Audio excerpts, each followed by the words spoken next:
You come with whatever you got. Full contact. I don't think you're gonna like how this ends, hotshot.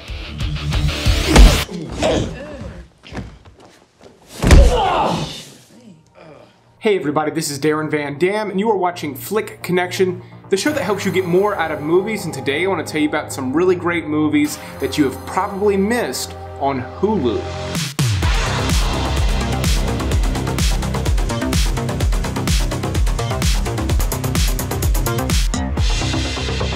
Oh my God. So as usual with these hidden gem lists, this is going to be a mixed bag. There's quite a few genres on this list, and these are really all 10 movies that I enjoyed a lot, but some of them are not for everybody, so pay close attention so you can figure out which ones are best for you. Now, starting all the way at the back of this list, I've got easily the weirdest one on this list, and the one that is the most not for everybody. So pay close attention to my description of She Dies Tomorrow.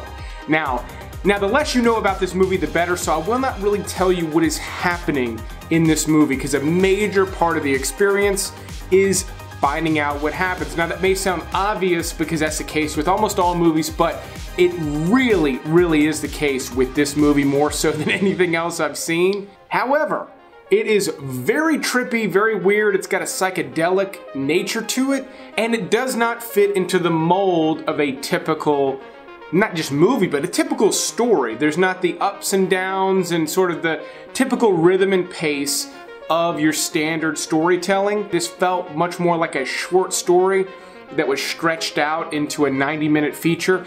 And it worked for me because I found what was happening to be so interesting. But I remember even looking at my watch at one point, it's well past the 30-minute mark before you really get an idea what's actually happening. Because of that, because it is not only such a weird concept, its delivery is so weird, I cannot recommend this one for everybody, but if you like weird stuff, this one's gonna be right up your alley. She's still alive? Now, my next pick is required viewing for anybody who considers himself to be a Danny McBride fan. This is one of his first movies. He also co-wrote it along with the director Jody Hill, and they went on to create Eastbound and Down together, and this movie is called The Foot Fist Way. Think Eastbound and Down mixed with Rex Kwon Do from Napoleon Dynamite.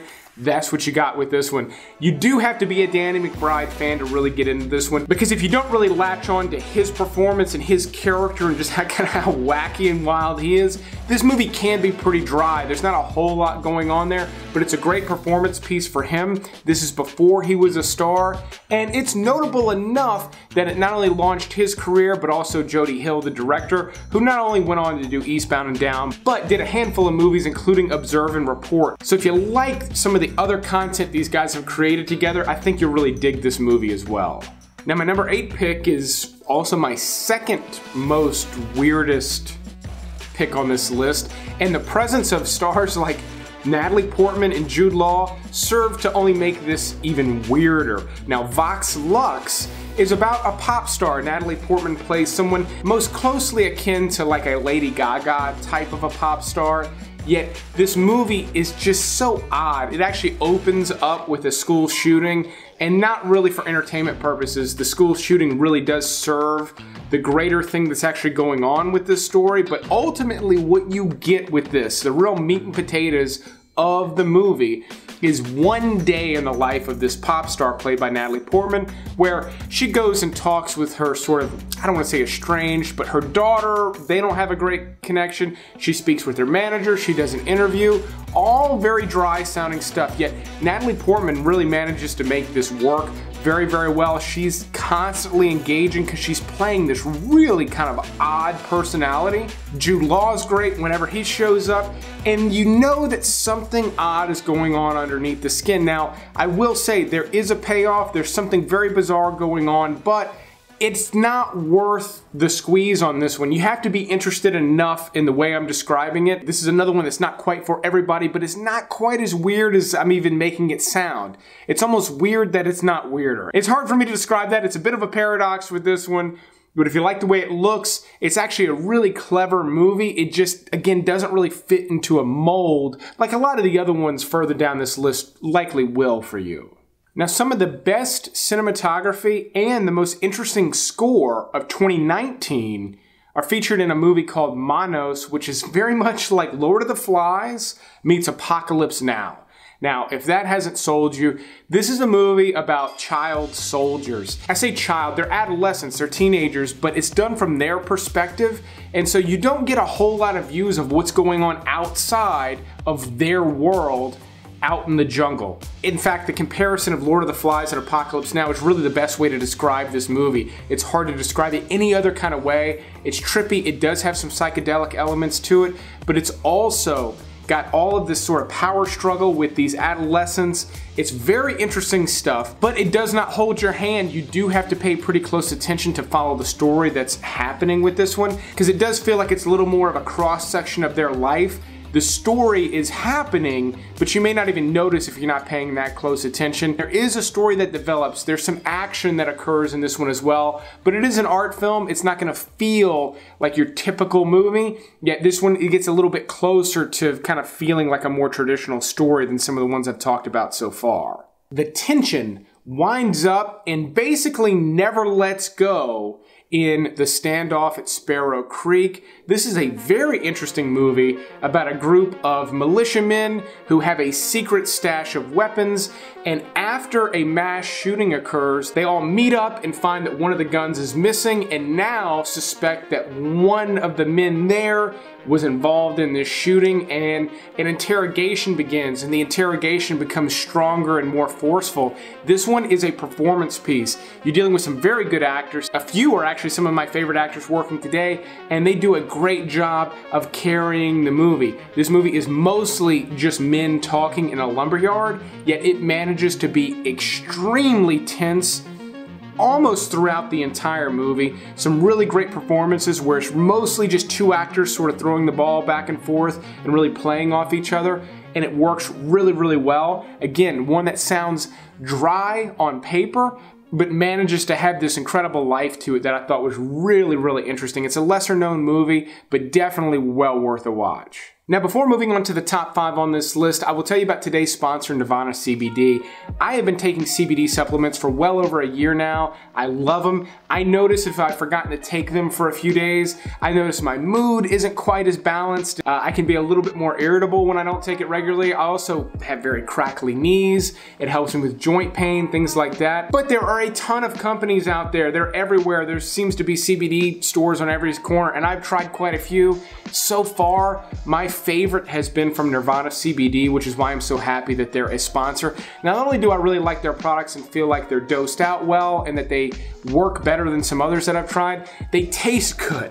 There's a lot of CBD products that taste awful, and Nirvana's gummies are the best ones I've ever tasted. But the cool thing about Nirvana is they have a ton of other stuff. They've got lotions, oils, topical things, as well as some additional supplements mixed in. So if you take melatonin at night to help you sleep, they have CBD full of melatonin as well as a handful of other supplements. If you have not tried taking CBD supplements yet, Nirvana is a great brand to start with, and if you have been trying CBD supplements for a while, Nirvana is well worth checking out because, like I said, they're my personal favorite. So just check the link in the description below, see if maybe some of their sample packs or some of their specific products are right for you. But let's go ahead and move on with the rest of the list. But you know what I think the most telling thing about you is? Come on, baby, there's nothing down here. It's the little girl you got chained up in the basement. Now, my next pick really fits the definition of a hidden gem.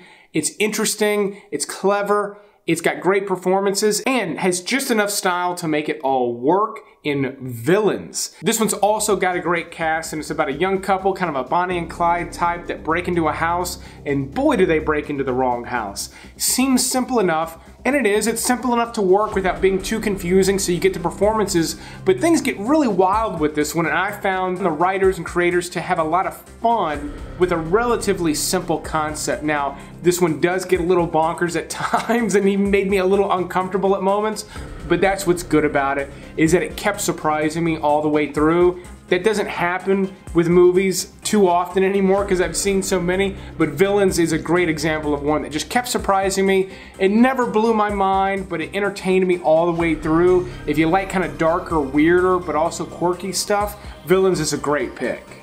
This library is home to the most valuable book in the United States. $12 million. You really need to see how easy this is gonna be. Oh, you know this from all your previous heists? Now, one of the best heist movies in recent years is among the best because it's different, it's strange, and it's 99% true. American Animals is a true story about a group of college students that decided to steal this book that is supposedly very valuable. So they're not going after money, gold, jewels. They're just going after a book in a library. And as I'm describing it, it's another one. Sounds pretty dry on paper, yet it's really well directed. All the young talent working in this one did a great job of bringing these characters to life. It's really well directed and maintains to be interesting all the way through. Like any heist movie, the planning stages should be just as interesting as the heist itself, and that is definitely the case with American Animals. It's surprisingly good considering how simple the idea is, and the fact that it's true really adds a lot to it. They didn't overdo it or do too much to make it Hollywood. It just is delivered expertly and is incredibly interesting with just enough tension to make it all feel really real. It was a miracle. There was nothing that could keep us apart. That's when things kinda got funky. Now, the only documentary on this list is a must-watch for anybody for multiple reasons, and that is 3 Identical Strangers. This movie was up for all sorts of awards, and for good reason. It's about 3 triplet brothers separated at birth that managed to find each other around college age. The story of how they meet is interesting. The story of their lives beyond that point is interesting. I'm not from New England or that region of the country. Apparently this was in the news all the time back then because these guys went on to do all sorts of things. They owned a restaurant in New York and, you know, had these incredible lives, but the documentary does really pose some very interesting questions about nurture versus nature. How much of who we are is what we're born with, and how much comes from the way we were raised and the life that we live. And I don't know that there's a scenario that is more appropriate to really probe that particular question. It works really, really well in this documentary. I was surprised at how much I got out of it. And I'm someone who loves a good documentary, but this one really surprised me. It kind of hit me over the head at one point, and it's fantastic stuff. It manages to be fun, entertaining, but also heavy and incredibly thought-provoking. Because you know what I see? I see your guy taking us to the fucking cleaners, and I'll tell you one thing. He's not leaving here with a fucking dime. Probably the most well-rounded movie in this list has an incredible balance of joy and misery in the same movie, as William H. Macy plays a man with a supernatural amount of bad luck in The Cooler. Now, in this movie, he plays what is known as a cooler. In old Vegas, casinos used to use people known as coolers who basically just did not have good luck and could go sit at a hot table and cool it off, cause people to start losing just by shedding bad luck. It's woo-woo stuff, but this movie is about like one of the last people of this kind in Vegas, or rather one of the last casinos to still be using these old methods. So not only do you get this interesting performance from William H. Macy, but the movie also sort of highlights, you know, the transition from old Vegas to new Vegas, which I personally find interesting, but the real meat and potatoes of this is William H. Macy being just sort of this ball of misery, and then he meets this woman, a cocktail waitress, played by Maria Bello, who I think is also fantastic. Alec Baldwin is my favorite Alec Baldwin in this. I really don't find him to be that funny as a comedy actor, which is all he seems to be doing lately, but this type of character and the type of character he played in The Departed is the best sort of old age Alec Baldwin. I know it's on a hidden gems list, but this is still just a gem of a movie that definitely deserves to be watched if you've never seen it. Not so fucking tough now, are you, bitch?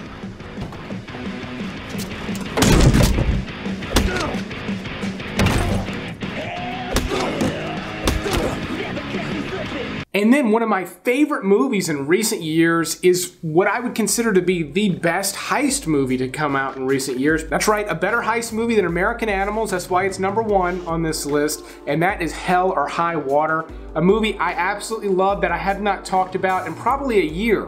Back when it used to be on Netflix, I did recommend it a few times, maybe more than a few times, but it's now on Hulu. I love everything about this movie. It's got great performances from Chris Pine, Ben Foster, Jeff Bridges. It's got great heist elements that feel very real, that do not feel like these big planned out heists that are just quick smash and grab bank robberies. That's portrayed really well. There's a little bit of a Robin Hood element in there. Jeff Bridges is doing a fantastic performance. And then Ben Foster, you know, this is not really his movie, but he steals every scene that he's in. And I mean absolutely every scene that he's in. It's one of my favorite characters that he's ever played. There's action, there's humor, there's a lot of drama in it.